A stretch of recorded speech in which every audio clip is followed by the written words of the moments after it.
अस्सलाम वालेकुम स्टूडेंट्स, कैसे हैं आप सब लोग? Hope so you are all fine. Students, हम लोग जो है स्ट्रक्चर ऑफ मॉलिक्यूल या मॉलिक्यूल के स्ट्रक्चर के बारे में डिस्कस कर रहे थे।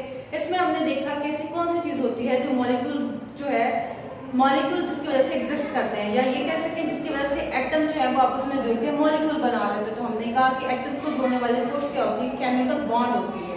हमने देखा केमिकल बॉन्ड जो है वो डिफरेंट टाइप का होता है। आयोनिक बॉन्ड को हमने रीड किया, हमने कोवेलेंट बॉन्ड को रीड किया। देन हमने उसके बाद देखा कि आपके पास जो है वो कोवेलेंट बॉन्ड के बाद कोऑर्डिनेट कोवेलेंट बॉन्ड क्या होता है, और लास्ट में हमने मेटालिक बॉन्ड को प्रीवियस लेक्चर में डिस्कस किया। मेटालिक बॉन्ड को डिस्कस करने के बाद हमने देखा कि जिस तरह से एटम्स को जोड़ने के लिए फोर्सेस जो है वो इंक्लूड होती हैं, या एटम्स को जोड़ने के लिए फोर्सेस जो है वो आपस में एक्ट कर रही होती हैं, जो केमिकल बॉन्ड कहलाता है। इसी तरह से एक कंपाउंड में, एक मॉलिक्यूल में, एक मॉलिक्यूल को दूसरे मॉलिक्यूल के साथ जोड़ने के लिए जो फोर्सेस इस्तेमाल होती हैं वो फोर्सेस क्या कहलाती हैं? इंटरमॉलिक्यूलर फोर्सेस, जो कि हम प्रीवियस लेक्चर में डिस्कस कर चुके हैं। हमने देखा इंटरमॉलिक्यूलर फोर्सेस मॉलिक्यूल्स के दरमियान में एग्जिस्ट करती हैं, जो एक मॉलिक्यूल को दूसरे मॉलिक्यूल के साथ जोड़ रही होती हैं। उसमें कल हमने देखा कि आपके पास क्या होती हैं कि इंटरमॉलिक्यूलर फोर्सेस की जो दो टाइप्स आपके बुक में डिस्कस की गई हैं, एक है डायपोल डायपोल फोर्सेस और दूसरी आपके पास क्या होती है? हाइड्रोजन बॉन्डिंग होती है। डायपोल डायपोल फोर्सेस बेटा हमने देखा कि ऐसे फोर्सेस होते हैं जो एक पोलर मॉलिक्यूल और दूसरे पोलर मॉलिक्यूल के दरमियान में बन रही होती हैं, जिसमें एक पॉजिटिव एंड दूसरे मॉलिक्यूल के नेगेटिव एंड को अट्रैक्ट कर रहा होता है। एक का पॉजिटिव एंड दूसरे मॉलिक्यूल के नेगेटिव एंड को अट्रैक्ट करता है, और जो फोर्सेस वहां पे यूज हो रही होती हैं, जो उनको जोड़ने के लिए इस्तेमाल होती हैं, वो फोर्सेस क्या कहलाती हैं? डायपोल डायपोल फोर्सेस कहलाती हैं। आज स्टूडेंट हम जो डिस्कस कर रहे हैं वो हमारे पास है हाइड्रोजन बॉन्ड। जिससे नाम से थोड़ा सा आइडिया हो रहा होगा आप लोगों के, हाइड्रोजन बॉन्डिंग में बेसिकली क्या चीज शामिल होती है? हाइड्रोजन लाजमी इन्वॉल्व होता होगा, जिसकी वजह से हमने इस बॉन्डिंग को हाइड्रोजन बॉन्डिंग का नाम दिया है। तो स्टूडेंट डेफिनेशन देखें, in this type of bonding partially positive charge hydrogen, नजर आया आपको? हाइड्रोजन, हमने कहा हाइड्रोजन बॉन्डिंग के नाम उसको इसलिए दे रहे हैं क्योंकि उसमें हाइड्रोजन इन्वॉल्व हो रहा है। तो हमने कहा पार्शियली पॉजिटिव चार्ज हाइड्रोजन, यानी हाइड्रोजन पे क्या चार्ज होगा? पार्शियल पॉजिटिव चार्ज होगा हाइड्रोजन पे। हमने कहा कि एक मॉलिक्यूल का पार्शियल पॉजिटिव जो है हाइड्रोजन जो है वो क्या करेगा? वो अट्रैक्ट करेगा और बॉन्ड बनाएगा with partially negative end of the other molecule. दूसरे मॉलिक्यूल का जो नेगेटिव एंड होगा उसके साथ क्या बनाएगा? अपनी बॉन्डिंग बनाएगा। इस तरह की बॉन्डिंग को हम क्या कहते हैं? हाइड्रोजन बॉन्डिंग कहते हैं। स्टूडेंट क्या कहा मैंने कि पार्शियल पॉजिटिव चार्ज जो है या पार्शियल पॉजिटिव चार्ज हाइड्रोजन, आपको नजर आ रहा होगा H2O में ये भी पार्शियल पॉजिटिव चार्ज हाइड्रोजन है, ये भी पार्शियल पॉजिटिव चार्ज हाइड्रोजन है। दरमियान में आपके पास क्या आ रहा है? ऑक्सीजन आ रहा है। बेटा हम लोग क्या करते हैं, वाटर का जो स्ट्रक्चर हम इस तरह से लिख लेते हैं H2O, उसी स्ट्रक्चर को मैंने थोड़ा घुमा दिया। घुमाने के बाद मैंने क्या किया, उसको इस तरह से लिख दिया, यानी हाइड्रोजन इसको अगर थोड़ा सा घुमाए आपको बिल्कुल इसी तरह से नजर आएगा जिससे मैंने सामने लिखा हुआ है। तो बेटा मैंने क्या बोला कि partial positive charge hydrogen of one molecule, ये आपके पास बेटा एक मॉलिक्यूल है, ये आपके पास दूसरा मॉलिक्यूल है, और ये आपके पास तीसरा मॉलिक्यूल है। मैंने बोला partial positive charge hydrogen of one atom one molecule attractive partial negatively charge atom of the other molecule.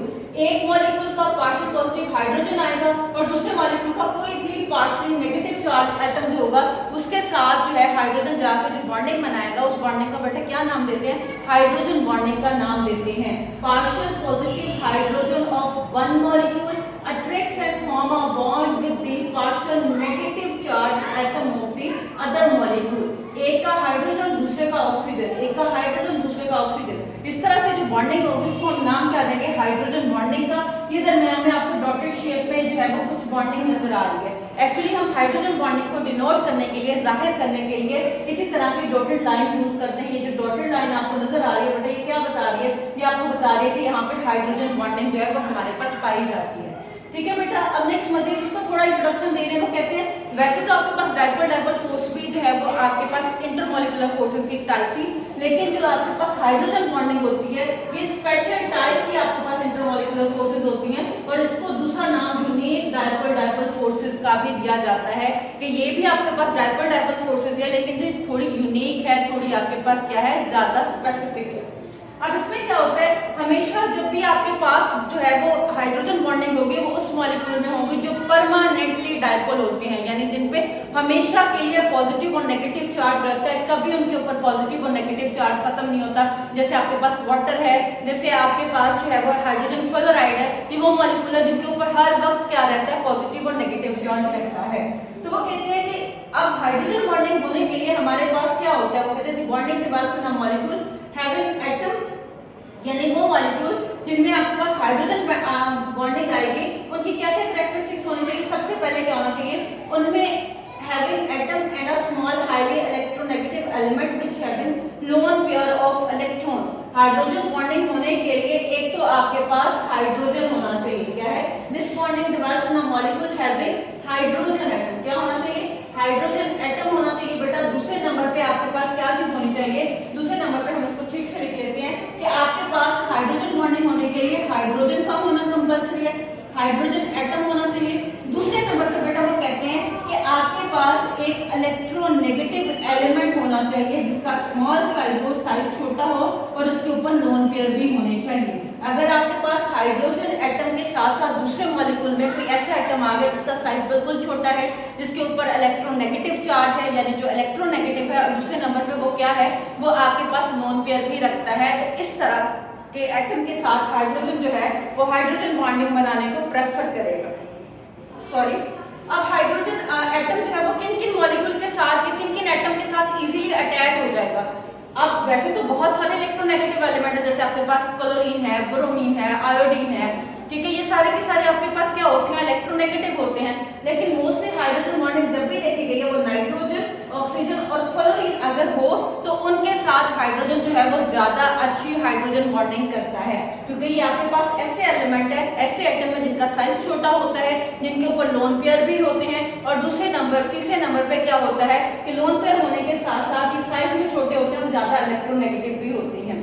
The bond between hydrogen and nitrogen, oxygen, fluorine is polar. ये पोलर होता है, क्यों पोलर होता है ये, क्योंकि हाइड्रोजन के ऊपर पॉजिटिव चार्ज होता है, दूसरा जो भी आपके पास एलिमेंट होगा जैसे ऑक्सीजन है या फ्लोरीन वगैरह आ गए तो इनके ऊपर चार्ज क्या आ जाता है, नेगेटिव चार्ज आता है। क्यों नेगेटिव चार्ज आता है, क्योंकि ये आपके पास इलेक्ट्रोनेगेटिव होते हैं, ये इलेक्ट्रॉन्स को ज्यादा अपनी तरफ अट्रैक्ट करते हैं, जिसकी वजह से इनके ऊपर चार्ज क्या आ जाता है, नेगेटिव चार्ज आ जाता है, और नेगेटिव चार्ज आते ही साथ में हाइड्रोजन पे चार्ज क्या आ जाता है, पॉजिटिव चार्ज आ जाता है। तो वो कहते हैं कि ये पोलर होता है। क्यों पोलर होता है, हाइड्रोजन पे पॉजिटिव चार्ज आता है, जो साथ में एटम जुड़ा होता है उस पर नेगेटिव चार्ज आता है। यूं एक मॉलिक्यूल का हाइड्रोजन दूसरे मॉलिक्यूल के नेगेटिव चार्ज वाले एटम को क्या करेगा, अपनी तरफ अट्रैक्ट करेगा, और इनके दरमियान में जो बॉन्डिंग बनेगी उस बॉन्डिंग को क्या कहते हैं, हाइड्रोजन बॉन्डिंग कहते हैं। ठीक है स्टूडेंट, अब नेक्स्ट हमारे पास वो कहते हैं हाइड्रोजन बॉन्डिंग की वजह से किसी भी मॉलिक्यूल की फिजिकल प्रॉपर्टीज जो है वो इफेक्ट होती हैं। डेफिनेटली हाइड्रोजन, अब एक मॉलिक्यूल में सिर्फ सिंपल बॉन्ड मौजूद है, अब हाइड्रोजन बॉन्डिंग आ जाएगी, चाहे वो हाइड्रोजन बॉन्डिंग थोड़ी सी वीक बॉन्डिंग होगी लेकिन वो उसको मदद तो कर रही है ना, मदद करने के साथ साथ बॉन्ड थोड़ा सा स्ट्रॉन्ग हो जाएगा। पहले एक ही बॉन्ड था, अब कितने बॉन्ड हो जाएंगे, 2 बॉन्ड हो जाएंगे, तो 2 बॉन्ड आने की वजह से जाहिर सी बात है आपके पास उस मॉलिक्यूल की स्ट्रेंथ ज्यादा हो जाएगी। तो वो कहते हैं अब hydrogen bonding greatly effect boiling point of the compound. Hydrogen bonding का किसी भी कंपाउंड के बॉइलिंग पॉइंट पर बहुत ज्यादा इफेक्ट होता है। कैसे इफेक्ट होता है वो आपको सामने दिखाया गया है कि वाटर जो है, क्योंकि वाटर में हाइड्रोजन बॉन्डिंग पाई जाती है, आपके सामने दिखाया गया है। तो वो कहते हैं इसका जो बॉइलिंग पॉइंट होता है वो आपके पास 100 डिग्री सेल्सियस है, यानी इतना ज्यादा गर्म करना पड़ता है तब जाके उसके दरमियान में बॉन्डिंग टूटती है और वो बॉइल होता है। जबकि अगर बात की जाए एथेनॉल की, तो एथेनॉल का बॉइलिंग पॉइंट कितना है बेटा, वो सिर्फ 78 है। क्यों 78 है, क्योंकि उसके दरमियान में हाइड्रोजन बॉन्डिंग नहीं पाई जाती, जिसकी वजह से उसमें सिर्फ एक ही बॉन्ड होता है, वो एक बॉन्ड वीक बॉन्ड होता है, जिसकी वजह से वो इजीली आपके पास बॉन्ड उसके दरमियान में टूट जाता है जब आप उसको 78 डिग्री सेल्सियस तक गर्म करते हैं। तो इसलिए हम कहते हैं the boiling point of water is greater due to the hydrogen bonding. Hydrogen bonding की वजह से पानी का जो बॉइलिंग पॉइंट है वो क्या होता है, आपके पास बढ़ जाता है। और क्यों बढ़ता है, क्योंकि हाइड्रोजन बॉन्डिंग आने की वजह से मॉलिक्यूल्स की जो स्ट्रेंथ होती है वो इंक्रीज हो जाती है। क्लियर है बेटा। अब नेक्स्ट क्वेश्चन देखें, आपको क्वेश्चन आता है ice floats on water justified. बर्फ जो है वो हमेशा पानी के ऊपर तैरती है। आपने भी डेली रूटीन में देखा होगा मोस्टली कि जब भी आप पानी में जो है बर्फ डालते हैं तो बर्फ ऊपर की तरफ तैरना शुरू कर देती है। ऐसा क्यों होता है ना कि पानी आपके पास क्या है, पानी आपके पास लिक्विड है और जो आपके पास बर्फ होती है वो सॉलिड होती है। सॉलिड का वजन तो ज्यादा होना चाहिए ना, वो तो नीचे बैठ जाना चाहिए, लेकिन कभी भी बर्फ जो है वो पानी के ऊपर जो है वो नीचे जाके नहीं बैठती, हमेशा ऊपर की तरफ तैरती रहती है। अब हमने इसको एक्सप्लेन करते हैं। तो वो कहते हैं कि क्यों ऐसे होता है। सबसे पहले तो वो डेंसिटी के बारे में बात करते हैं कि बर्फ की जो डेंसिटी होती है वो कितनी होती है, 0.917 ग्राम पर सेंटीमीटर क्यूब, और वाटर की जो डेंसिटी होती है 1 ग्राम पर सेंटीमीटर क्यूब। यानी अगर आप 1 सेंटीमीटर का आप टुकड़ा लेते हैं और इधर भी आप 1 सेंटीमीटर का टुकड़ा लेते हैं, तो जो बर्फ के मॉलिक्यूल होंगे वो बर्फ के मॉलिक्यूल जब आप पानी के मॉलिक्यूल लेंगे तो पानी के मॉलिक्यूल इसके अंदर ज्यादा आ जाएंगे। अब जिस चीज का वजन ज्यादा है वो नीचे की तरफ बैठेगी, जिसका वजन कम है वो क्या होगी, ऊपर की तरफ तैरेगी। आइस के मॉलिक्यूल्स कम आएंगे जबकि वाटर के मॉलिक्यूल क्या आएंगे, ज्यादा आ जाएंगे। तो इसी वजह से बर्फ की जो डेंसिटी है, वाटर की डेंसिटी 1 ग्राम पर सेंटीमीटर क्यूब है, और जबकि बर्फ की डेंसिटी आपके पास कितनी है, 0.917 है। जिस चीज का वजन हल्का होता है वो हमेशा ऊपर की तरफ तैरती है, तो यही रीजन है हमारे पास बर्फ जो है वो ऊपर की तरफ तैरती है। अब ऐसा क्या होता है, हालांकि बर्फ भी तो पानी से मिलकर बनी है, हम कहते हैं पानी के मॉलिक्यूल ज्यादा आते हैं, बर्फ के मॉलिक्यूल जो है वो उसमें कम आ रहे होते हैं। रीजन ये है कि जब आपके पास पानी फ्रीज हो रहा होता है तो उसमें हाइड्रोजन बॉन्डिंग जो है वो एक रेगुलर पैटर्न के साथ अरेंज हो जाती है। क्या हो जाती है, रेगुलर पैटर्न के साथ अरेंज हो जाती है, मॉलिक्यूल प्रॉपर एक तरतीब के साथ आ जाते हैं। उसमें ऐसे नहीं होता कि मॉलिक्यूल एक दूसरे के अंदर धसे पड़े, वो एक प्रॉपर तरतीब के साथ आ जाते हैं। जैसे यहाँ पे आपको दिखाया, ऑक्सीजन का एक मॉलिक्यूल जो है वो मजीद जो है वो 3 मॉलिक्यूल के साथ इस तरह से अटैच है और टेट्राहेड्रल स्ट्रक्चर बनाता है। ये आपके पास आइस का स्ट्रक्चर है। जबकि जब हम बात करते हैं सिंपली वाटर की, तो वाटर मॉलिक्यूल में आपके पास वाटर के मॉलिक्यूल के साथ सपोज H2O की बात करें तो इस तरह से होता है, ऑक्सीजन हाइड्रोजन हाइड्रोजन, और इधर आपके पास ऑक्सीजन हाइड्रोजन हाइड्रोजन, और इधर आपके पास जो है वो क्या आ जाएगा, हाइड्रोजन आ जाएगा, ऑक्सीजन हाइड्रोजन, फिर इसके साथ जो है वो ऑक्सीजन आ जाएगा, इधर हाइड्रोजन आ जाएगा, इधर हाइड्रोजन आ जाएगा। ऊपर की वाली साइड पे अगर हम जाएंगे, हाइड्रोजन आएगा, ऑक्सीजन आ जाएगा, हाइड्रोजन आ जाएगा, इधर आपके पास ऑक्सीजन आ जाएगा, हाइड्रोजन आ जाएगा, हाइड्रोजन आ जाएगा। अब देखिए आपके पास ये स्ट्रक्चर बहुत ही कॉम्प्लिकेटेड बन रहा है और ज्यादा मॉलिक्यूल आ रहे हैं। जितना ज्यादा मॉलिक्यूल होंगे उतना ज्यादा आपके पास क्या होगा, डेंसिटी ज्यादा होगी। तो यहाँ पे आपके पास सिर्फ 4 मॉलिक्यूल आ रहे हैं। तो इस तरह से जब आइस बनती है तो आइस में आपके पास रेगुलर पैटर्न आ जाता है, एक तरतीब आ जाती है। उस तरतीब के आने की वजह से ज्यादा मॉलिक्यूल एक दूसरे के साथ अटैच नहीं होते, बल्कि वो एक तरतीब के साथ, यानी वहां पे हम ये कह सकते हैं प्रॉपर डिसिप्लिन के साथ अटैच होते हैं। जबकि जब वाटर का मॉलिक्यूल की बात करते हैं तो वाटर के मॉलिक्यूल में ज्यादा डिसिप्लिन नहीं पाया जाता, सारे एक बेमुगम तरतीब के साथ एक दूसरे के साथ जुड़े होते हैं, जिसकी वजह से पानी के मॉलिक्यूल ज्यादा हो जाते हैं, उनकी डेंसिटी ज्यादा हो जाती है, और जो आइस होती है आइस में कम मॉलिक्यूल्स आ रहे होते हैं, जिसकी वजह से वहां पे डेंसिटी आपके पास क्या हो जाती है, कम हो जाती है। यही रीजन है कि आपके पास आइस जो है वो वाटर के ऊपर हमेशा फ्लोट करती है, तैरती है, पानी के नीचे जाके कभी नहीं बैठती। होप्स आप लोगों को क्लियर हो गया होगा बेटा। अब हम जाते हैं नेक्स्ट टॉपिक की तरफ। नेक्स्ट टॉपिक है बेटा हमारे पास nature of bonding and compound. Nature of bonding यानी किसी भी कंपाउंड में किस तरह की जो है वो बॉन्डिंग होगी, उसी की बेस पे उस कंपाउंड की नेचर भी होगी। अगर सपोज हमारे पास कोई कंपाउंड है वो आयन से मिलकर बना हुआ है तो उसमें प्रॉपर्टीज भी आयन जैसी होंगी। अगर कोई कंपाउंड जो है उसके दरमियान में कोवलेंट बॉन्ड पाया जाता है तो उसकी प्रॉपर्टी कोवलेंट कंपाउंड जैसी होगी, कोवलेंट बॉन्ड जैसी होगी। और अगर कोई कंपाउंड ऐसा है जिसके दरमियान जो है वो मेटेलिक बॉन्ड पाया जाता है तो उसकी प्रॉपर्टीज कैसी होंगी, मेटेलिक बॉन्ड जैसी प्रॉपर्टीज वो कंपाउंड शो करेगा। तो हम बेटा इससे किस पे कहते हैं कि properties of compound depends upon the nature of the bonding. अगर तो बॉन्डिंग आयोनिक बॉन्डिंग है तो आपके पास कैरेक्टरिस्टिक्स इसी की तरह होंगी, आयोनिक बॉन्ड की तरह होंगी। अगर कोवलेंट बॉन्ड है तो कोवलेंट बॉन्ड जैसी कैरेक्टरिस्टिक्स होंगी। तो हम कहते हैं कंपाउंड है properties according to their bond. Compound की जो प्रॉपर्टीज होती हैं उसके बॉन्ड पे डिपेंड करती हैं कि कैसा बॉन्ड उसने बनाया हुआ है। तो स्टूडेंट हमारे पास फर्स्ट टाइप आ जाती है आयोनिक कंपाउंड की। आयोनिक कंपाउंड आपके पास ऐसे कंपाउंड होते हैं बेटा जिनके दरमियान में आयोनिक बॉन्ड पाया जाता है। अब आयोनिक बॉन्ड किनके दरमियान में पाया जाता है, हमेशा आयंस के दरमियान में पाया जाता है। आयंस किससे बनते हैं आपके पास, जब एक एटम अपना इलेक्ट्रॉन जो है वो लूज करता है, दूसरा एटम जो है वो उसी इलेक्ट्रॉन को गेन करता है। एक पे पॉजिटिव चार्ज आता है, एक पे नेगेटिव चार्ज आता है। पॉजिटिव और नेगेटिव चार्ज वाली जो स्पीशीज होती है वो एक दूसरे को बहुत कलेक्टिवली बहुत जोर के से पकड़ के रखती है। जैसे सपोज ये अगर आपके पास सोडियम का स्ट्रक्चर है, इसके ऊपर पॉजिटिव चार्ज है, साथ में आपके पास क्लोराइड आएगा जिसपे नेगेटिव चार्ज, सोडियम आ गया साथ में क्लोराइड आ गया जिसके ऊपर चार्ज क्या होगा, नेगेटिव चार्ज होगा। नीचे देखिए, नीचे सोडियम आ जाएगा, इधर क्लोराइड आ जाएगा, सोडियम आ जाएगा, क्लोराइड आ जाएगा। तो आपके पास इस तरह से जो इनके दरमियान में बॉन्डिंग होती है बेटा वो बहुत स्ट्रॉन्ग बॉन्डिंग होती है, एक दूसरे के साथ बिल्कुल अटैच होते हैं। अब जब इतनी स्ट्रॉन्ग बॉन्डिंग होगी, स्ट्रॉन्ग बॉन्डिंग होने की वजह से उसकी प्रॉपर्टीज भी आपके पास क्या होंगी, किसकी तरह होंगी, बिल्कुल वैसी होंगी जैसे मेटल्स की प्रॉपर्टीज होती हैं। क्योंकि आयंस के दरमियान में आपको पता है कि मेटल्स और नॉन मेटल्स दोनों अटैच होते हैं। जिस तरह से मेटल की मेल्टिंग और बॉइलिंग पॉइंट्स बहुत ज्यादा हाई होते हैं, उस तरह से आयनिक कंपाउंड की मेल्टिंग और बॉइलिंग पॉइंट्स भी बहुत हाई होते हैं। तो हम इसको देखते हैं बेटा। The compound which have ionic bond called ionic compound. These type of compound have bond between the positive ion and the negative ion. ये आपके पास ऐसे कंपाउंड है जिसमें पॉजिटिव और नेगेटिव आयन मिलते हैं और मिलने के बाद आपके पास कंपाउंड बना रहे होते हैं। So these type of bond have very close packing and strong electrostatic force of attraction.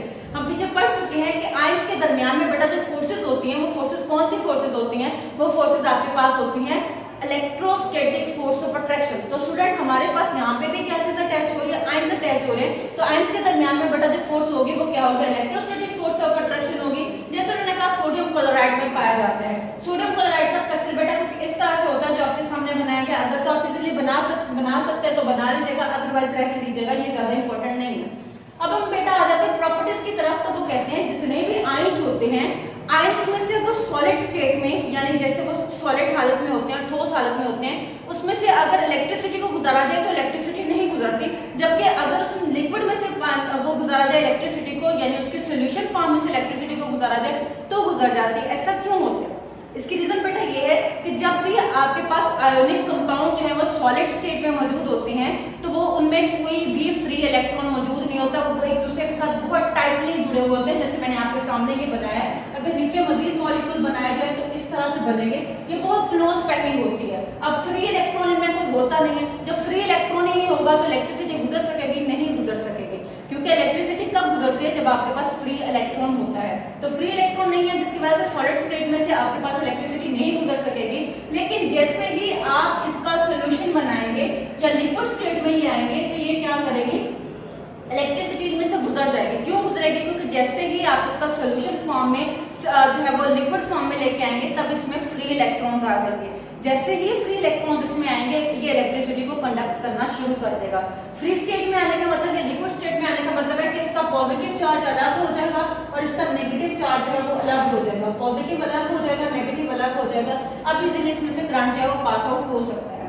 Second property की तरफ बेटा हम आते हैं तो वो कहते हैं कि इनके मेल्टिंग और बॉइलिंग पॉइंट बहुत हाई होते हैं। जैसे मैंने एग्जांपल दी सोडियम की कि सोडियम क्लोराइड के जो मेल्टिंग पॉइंट है वो 700 डिग्री सेल्सियस है। 700 डिग्री सेल्सियस पे जाके सोडियम सिर्फ मेल्ट करता है। और अगर सोडियम क्लोराइड और अगर इसके बॉइलिंग पॉइंट की बात की जाए तो सोडियम क्लोराइड 1413 डिग्री सेल्सियस पे जाके बॉयल होना शुरू होता है।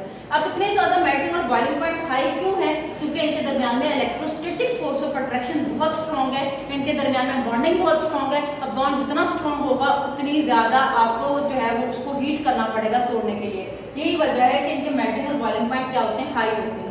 तीसरे नंबर पर वो कहते हैं कि जो आपके पास जितने भी आपके पास आयोनिक कंपाउंड है वो हमेशा पोलर सॉल्वेंट्स में सॉल्युबल होते हैं। पोलर सॉल्वेंट बेटा वो सॉल्वेंट होते हैं जिनका एक एंड पॉजिटिव हो और दूसरा एंड नेगेटिव हो। जैसे वाटर के स्ट्रक्चर में हम देखते हैं कि एक एंड पॉजिटिव होता है, दूसरा नेगेटिव होता है। तो ये सिर्फ आपके पास आयोनिक कंपाउंड उन सॉल्वेंट्स में हल होते हैं जिनका एक एंड पॉजिटिव होता है, दूसरा क्या होता है? नेगेटिव होता है। अब उसकी रीजन क्या है? उसकी रीजन ये है कि आपके पास जैसे आपने नमक लिया, सोडियम क्लोराइड लिया और उसको आपने पानी में हल कर दिया। यहाँ पे आपके पास पानी हो, आपने इसको हल कर दिया। जैसे ही आप हल करेंगे तो क्या होगा?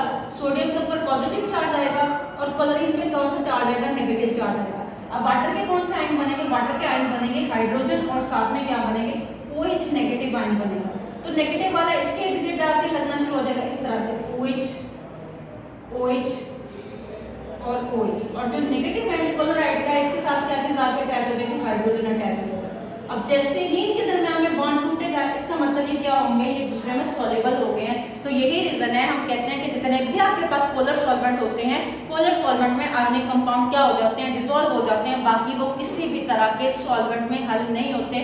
किसी भी तरह की चीज में आप उसको सॉल्युबल करना चाहेंगे वो सॉल्युबल नहीं होंगे। सिर्फ आयोनिक कंपाउंड जो है वो आपके पास पोलर सॉल्वेंट में हल होते हैं। ठीक है स्टूडेंट, यही था हमारे पास आज के लेक्चर में। होप सो आप लोगों को क्लियर हो गया होगा। अगर कोई कंफ्यूजन हुई तो आप लोग कमेंट सेक्शन में कमेंट करके पूछ सकते हैं। अल्लाह हाफिज, have a very nice day.